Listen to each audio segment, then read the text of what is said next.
Om Namo Bhagavate Vasudevaya. Om Namo Bhagavate Vasudevaya. Om Namo Bhagavate Vasudevaya.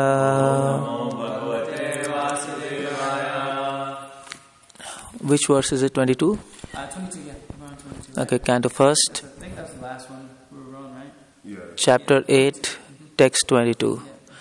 Namah Pankajanabhaya. Namah Pankajamaline. Namah Pankajanetraya. Namaste Pankajagrahe. Yeah, you can repeat maybe. Nama Pankajanabhaya. Namah Pankajanabhaya. Nama Pankajamaline. Namah Pankajamaline. Nama Pankajanetraya. Namah Pankajanetraya. Namaste Pankajangare. Namaste Pankajangrahe. Okay, so translation purport by Srila Prabhupada. Srila Prabhupada ki jai. My respectful obeisances are unto you, O Lord, whose abdomen is marked with a depression like a lotus flower, who are always decorated with garlands of lotus flowers, whose glance is as cool as a lotus, and whose feet are engraved with lotuses. Purport. Here are some of the specific symbolical marks on the spiritual body of the personality of Godhead, which distinguish his body from the bodies of all others. I'll just comment, Let me just start. Om Jnana Timirandasya Jnana Anjana Shalakaya Chakshurun Militam Yena Tasmai Shri Gurve Namah Shri Chaitanya Manovishtam Sthapitam Yena Bhutale Swayam Rupa Kadamayam Dadati Supatantikam. Jai Shri Krishna Chaitanya Ptananda Shri Gada Vasadi Gaur Bhaktivedanta Hare Krishna Krishna Hare Hare Hare Ram Ram Ram Hare Hare. Okay, so Srila Prabhupada is mentioning that Krishna has distinguishing bodily marks from other people. So Sri Rupa Goswami explains in details the bodily features of Krishna. And we want to know him? Yes, we want to know him. We want to, as a devotee whose goal is love of God, who loves Krishna, he wants to know everything about Krishna. How he looks, how he talks, how he walks. That is love.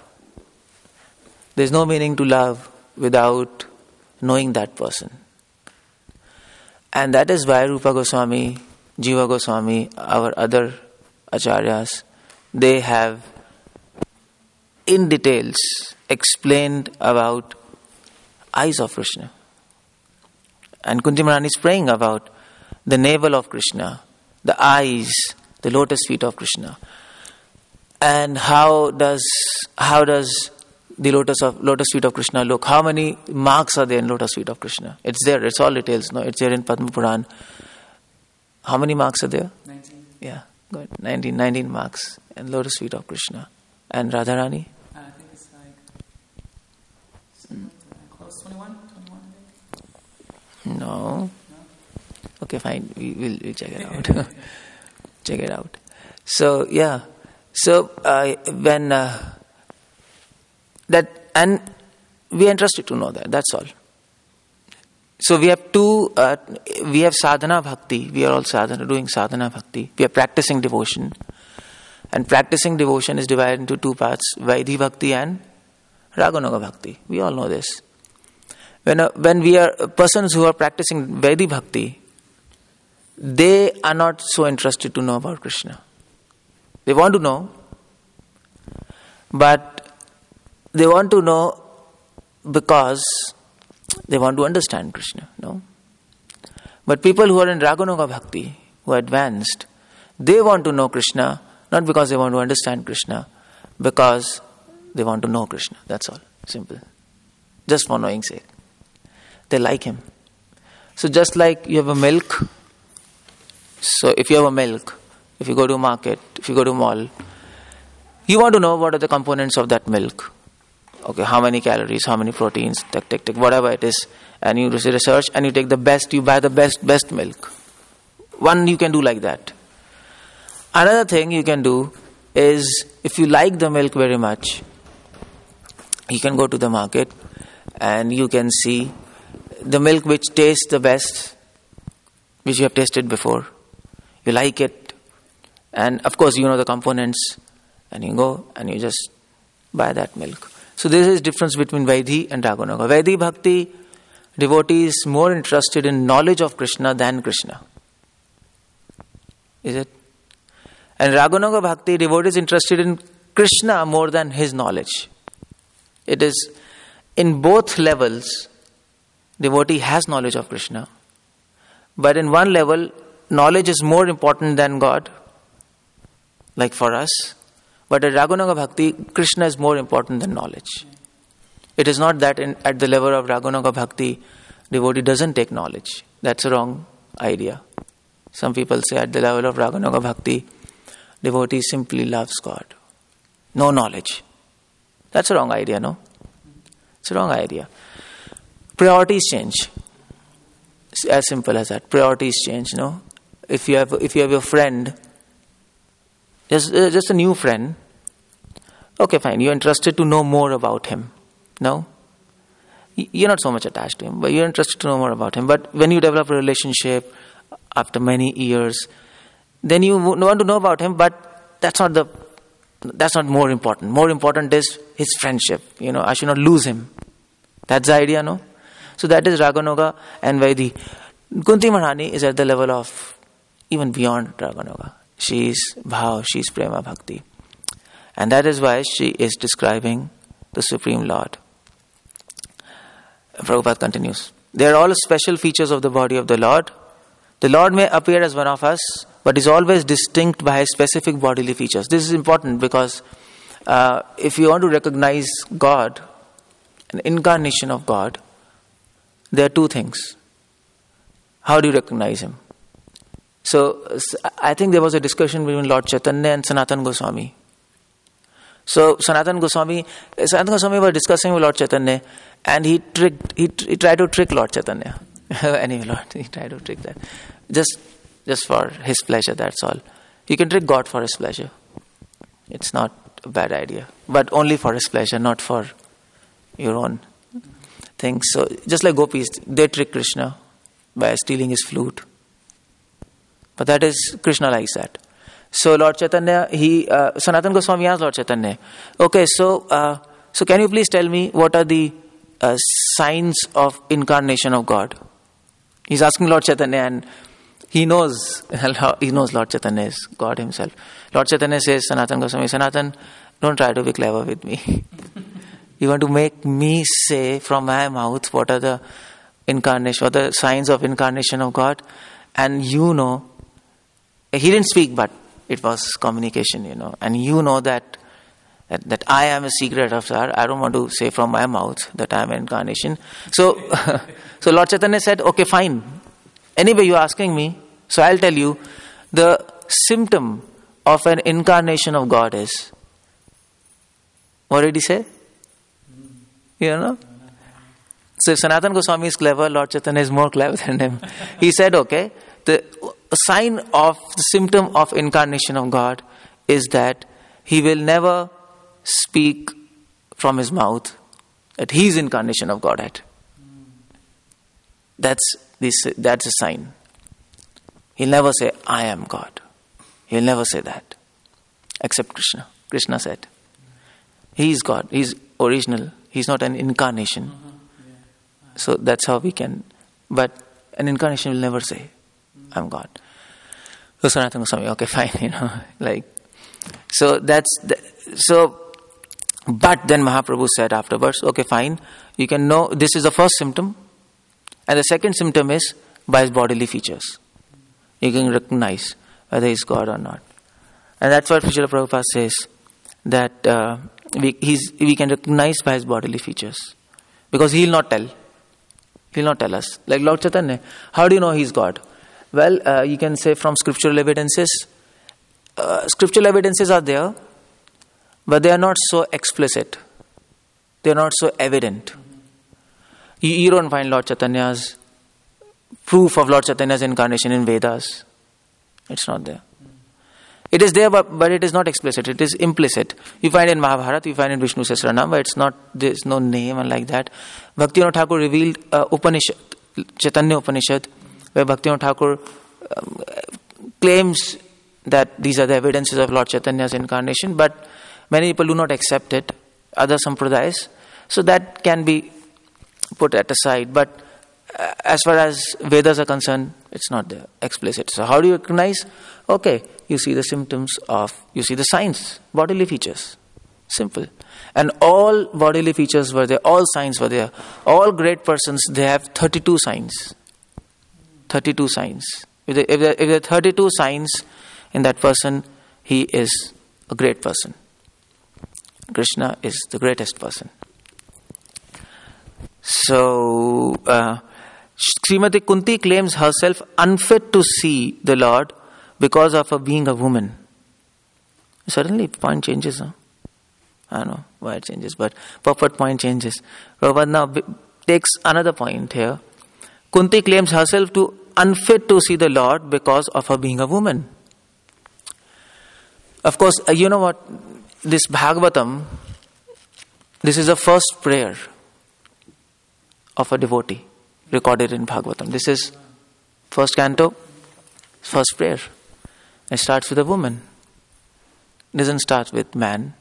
So, woman liberation or something like that. But it is point to note, this is woman speaking, and why Sukadeva Goswami, he starts Bhagavatam with the prayers of a woman. He could have started Prahlad Maharaj, Dhruv Maharaj. There are so many great devotees. We start with Kunti. Because Srimati Kunti, she is a special devotee. And why she is special? Because she witnessed the pastimes of Hastinapur. Krishna was in Hastinapur. Kurukshetra she witnessed. She also witnessed the pastimes of Vrindavan. She used to go to Vrindavan regularly to meet Yashoda, Rohini, Vasudev. She was going. How do we know that? We know that by these prayers. It will come here. I don't know whether that verse is gone or not. That verse is there. Yad bhiveti soyam bhayam. You have read this? I don't think so. It's gone. Yeah, it's just started. One verse will come where Kunti Maharani will be praying to Krishna. Krishna, even fear personified fears you. So why does she pray like that? Because at that time she was in Vrindavan at the time of Damodar Leela. When Yashoda Ma is dying, so that she was witnessing that, and Krishna was fearful. And that time she composed this prayer. This prayer is composed at that time. That verse, that specific verse, that you are fearful of Yashoda, but Krishna personified fears you. I can't understand this. This is bewildering to me. How is it? And that's why Kunti Maharani is very special. She witnessed both pastimes. She also witnessed the last pastimes of Krishna. In Dwarka also. She was going to Dwarka. There's no other devotee who had witnessed so many pastimes. Yashoda Ma and Nand Baba, they witnessed only Vrindavan. And others, all queens of Krishna, only Dwarka. Mathura devotees, only Mathura. But she was special. That is why Sukadeva Goswami starts with the prayers of Kunti. And she claims herself unfit to see the Lord because of her being a woman. Actually, being a woman, people think it's a curse. In India, and even previously, around 800 years back, Islam, females were buried alive, and people used to exploit. But being a woman is a disadvantage also, according to Srila Prabhupada, because she has to be protected. So many things. Male can just do anything freely. That's one thing, but it can be an advantage. Bhakti, right? In bhakti, because she can think, that fine, I don't have super brains, I don't have energy, my body is not strong, I'm a female, and I'm so weak. So Krishna, please accept me. She can use her womanly shyness, womanly nature, to actually to nourish her humbleness. No, that she can do. So Kunti Maharani is anyway. Kunti Maharani, of course, one point is that it doesn't matter whether you're a woman or male. Yeah. I always thought it was women are already naturally kind of in the heart, Yeah. It seems like they can. For a man, men are usually up in their head. No. So that point I'm bringing. So woman is more emotional and man is more intellectual. But anyway, it doesn't matter whether ultimately it doesn't matter whether you're a woman or male, because ultimately sometimes emotions can be it can block your devotion also. Perhaps there is a worthwhile distinction between matters of the heart and matters of emotion. I myself, being quite an emotional person, in my brief education here, I'm starting to realize that these emotions are actually not in my heart. These emotions are actually in my head. I don't know. Yeah, emotions. Yeah, now emotions are all from materialistic platform. That's one thing, and real emotions are from spiritual platform. But we can use them in service of Krishna. That's all. We can use everything in service of Krishna. So Kunti Maharani, anyway, she is claiming herself unfit to see Lord because of her being a woman. Kunti Maharani is humble. That's all. She is accepting the fact, I'm a woman. I can't see you. And you know why she is saying? Because at this point of time, Krishna is about to leave Hastinapur. Is it? Here? He's going to Dwarka. And he is sitting on the chariot. Sataki is there. He is standing. And then some person is holding umbrella. People are around him, Pandavas and all those. Kunti Maharani, because of a female, she is behind. It was not the Vedic culture for a woman to go ahead. And that is why she is saying, see, I'm unfit. So many males, so many important person. I am sitting behind. I can't meet you. In front of everybody, I can't even hold your feet up. I can't touch you. So, I am unfit. This is how a devotee should think. We should never think we are fit to meet Lord. When we come in front in morning for Mangal Aarti, we are happy Krishna is there. But at the same time, we should know that Krishna, we are unfit to see you. By your own grace, you have given your darshan. Darshan? You understand darshan? You have given your darshan. I am not qualified to have that darshan. That we should always remember that. And that's how we can offer our gratitude to him. Always, no? That feeling of unfitness is more important. That feeling of impossibility to attain Krishna is more important than the feeling of meeting him in the temple. So that's what is devotion all about. That Krishna likes. This is claimed. Prabhupada says. Prabhupada gives a reason. This is claimed because women, Shudras, Duja Bandhus, or wretched descendants of higher three classes, are unfit by intelligence to understand the transcendental subject matter concerning spiritual name, form, and pastimes of supreme absolute truth. This is. What is the name that you just said? Duja Bandhu. Are those ones Prabhupada describes as no intellectual pretenders? No, not pretenders. Duja Bandhus are those who are friends of Dujas, Brahmanas, who are friends of intellectual people. So, intellectual, but they are not actually intellectual by association. They acquired the trait, but they are not actually intellectual. So, they are Duja Bandhus. So, Prabhupada says, women are unfit by intelligence to understand transcendental nature. So, what are you doing here? Well, the point is, we have to understand like that. The unfit means spiritually. Materially, women can be more intelligent. No problem. There's so many females, they're much ahead, CEOs or so. That can be, they can be more clever. But they're less intelligent not because of intelligence, but because women tends to be more emotional. And emotions can lead to attachments to matter. And it does. It does. And that attachment impedes devotion. That is why, and impedes spiritual intelligence. Is it? Attachment blocks spiritual intelligence. So that is the disadvantage of being a woman. It is natural. Woman always thinks of her husband, children, or her house, or her body. So it is said by Chanakya Pandit. Chanakya Pandit, you know Chanakya Pandit? Chanakya Pandit is a big politician, big philosopher. He said, he was blessed by Saraswati, and he said that women are 9 times more attached to matter than males. And you know what? It is a disadvantage in spirituality, but it is required. Because if she is not more attached to material world, to matter, she can't take care of children. She can't. She has to be more emotional. She is made like that. Because male cannot, they cannot handle children. No? If any children comes, if he's weeping, and wife says, "Oh, just handle him." After 5 minutes, he'll get frustrated and get lost. Take care of him. But females can. So God has given qualities to everybody, not unnecessarily. It is required. It is required.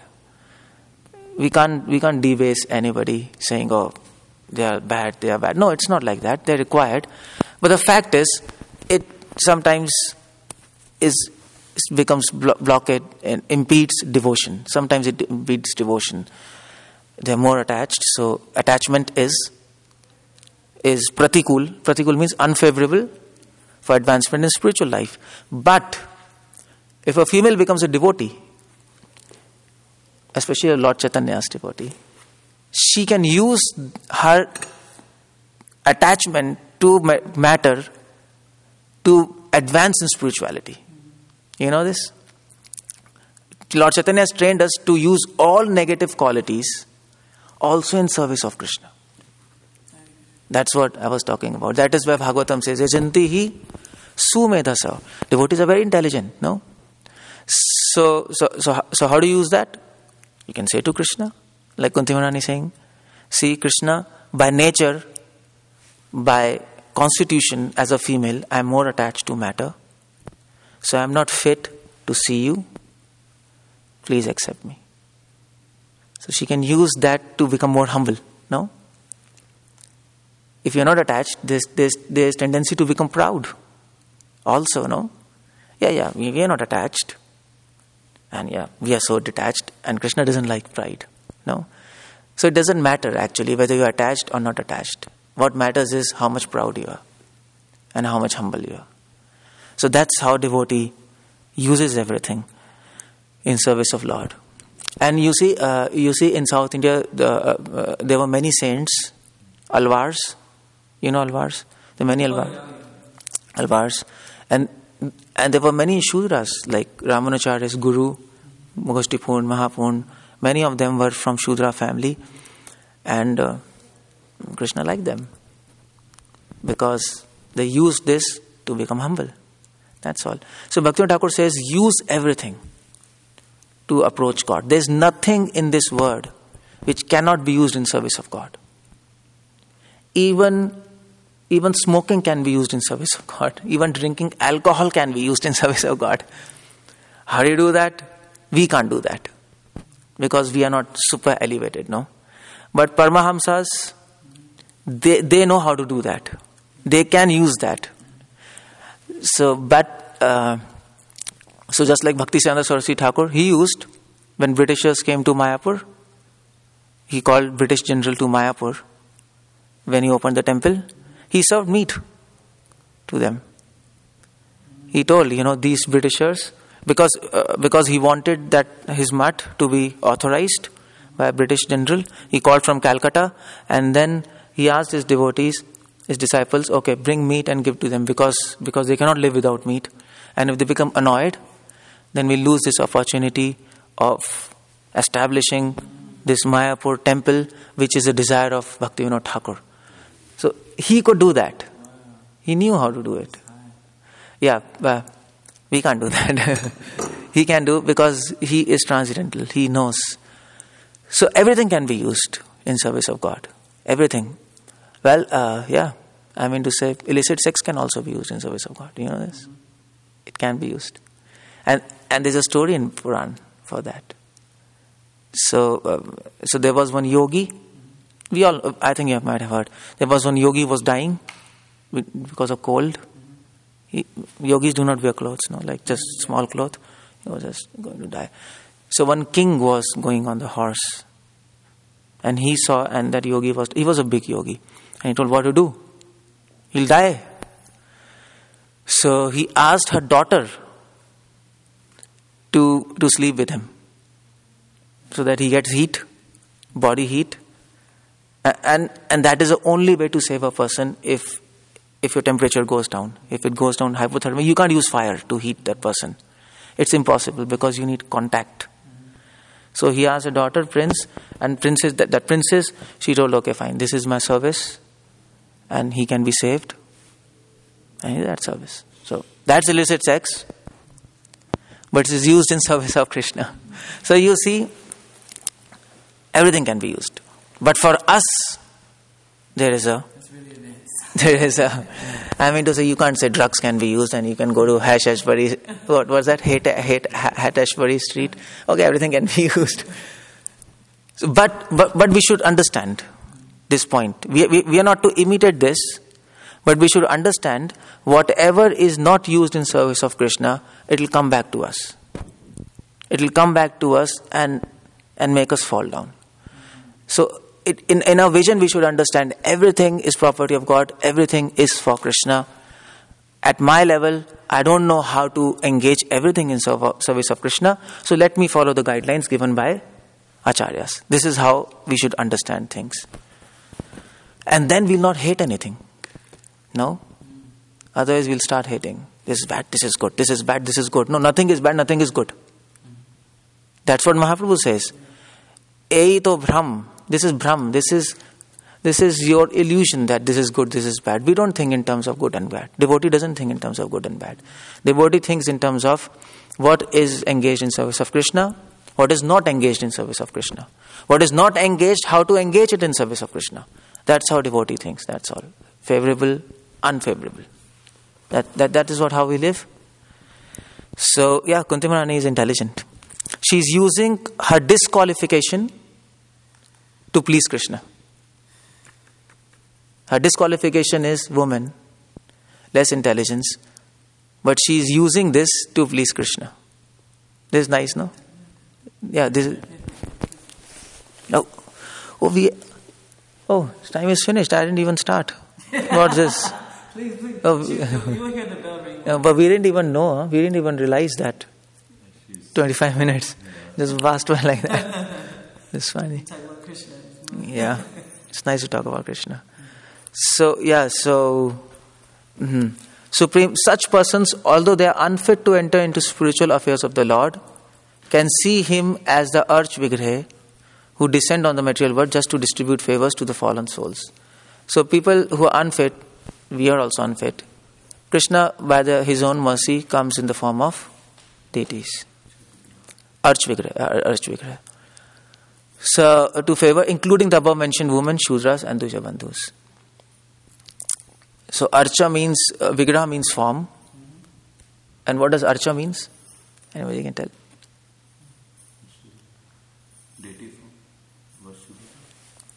Yeah, Archa is a Sanskrit word, which literally means bright, shining. Divya, Archa. From whom effulgence. So Archa Vigraha means there's a effulgence which has form. Understand? So the very term Archa Vigraha, it is there for Mayavadis, because Mayavadis like to say Krishna is light.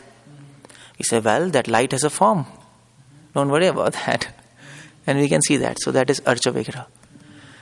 So that's favor to fallen souls, including the above mentioned Shudras, women and Dujabandhus. Because such fallen souls cannot see anything beyond matter, like us. If woman is fallen, we are more fallen than woman. No. If it's like that. The Lord condescends क्यों कह रहे हैं? Agrees. Condescends agree होता है? Condescension. अच्छा. Condescends to enter into each and every one of innumerable universes as Garbhodakshaya Vishnu. So he comes in universes, who grows a lotus stem from lotus-like depression in the center of his transcendental abdomen. Thus Brahma, first living being in the universe, is born. We all know this. Therefore the Lord is known as Pankaj Nabha. Pankaj Nabha, the Pankaj Nabhi Lord accepts Arch Vigraha in different elements, namely a form within the mind, a form made of wood, a form made of earth, a form made of metal, form made of jewel, form made of paint, form made of drawn on stand. No, so we know from Bhagavatam, the deities are of many forms. No, how many forms deities are there? 8 types of deities, and that's what Prabhupada gives example. It can be made of sand, it can be made of jewels, it can be made of wood, Jagannath, Darubhram, it can be made of metals. Some deities are permanent, some deities are temporary. Deities made of sand are temporary. So for example, Shiva Linga, if you go to a beach, you made of sand, worship and then destroy it. So like that. And so deities are categorized into temporary and permanent. And then deities are also categorized into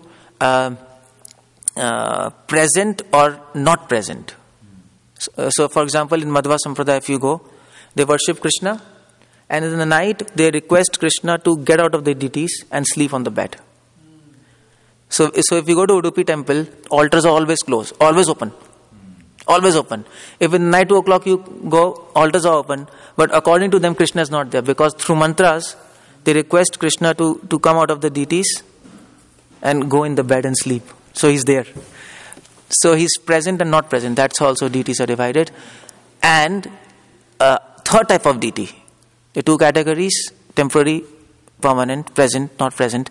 But third type of category of deities is deities in mind, mental form. That's also Achvira. So in mind, people who are advanced, Krishna manifests himself in the mind, and people can worship in mind, and that is called Mansi Seva. But that is at higher platforms, those kind of things. So that is what Prabhupada says. All such forms of Lord are always decorated with garlands of lotus flower. So Krishna has lotus flowers. Krishna likes lotus. Why? Why does Krishna like lotus? Why doesn't he like rose, lily, champak? There are so many flowers. He appreciates the contrast of the very, not necessarily impure, but very messy, very dirty places that its roots take. Oh, okay. You are giving that example, huh? I think also Radharani's eyes are like lotus petals, Radharani's lips. Yeah. Because all the features of Radha and Krishna, they are like lotus. So as soon as he sees the lotus, he remembers Radha. Because lotus-like face, lotus-like eyes. So he wants to remember Radha. Anything which remembers makes him. He wants to even give birth as Brahma as Radha. He's thinking of Radha. Yeah, he's always thinking of Radha. That is why lotus, always lotus. So, so that's the idea there.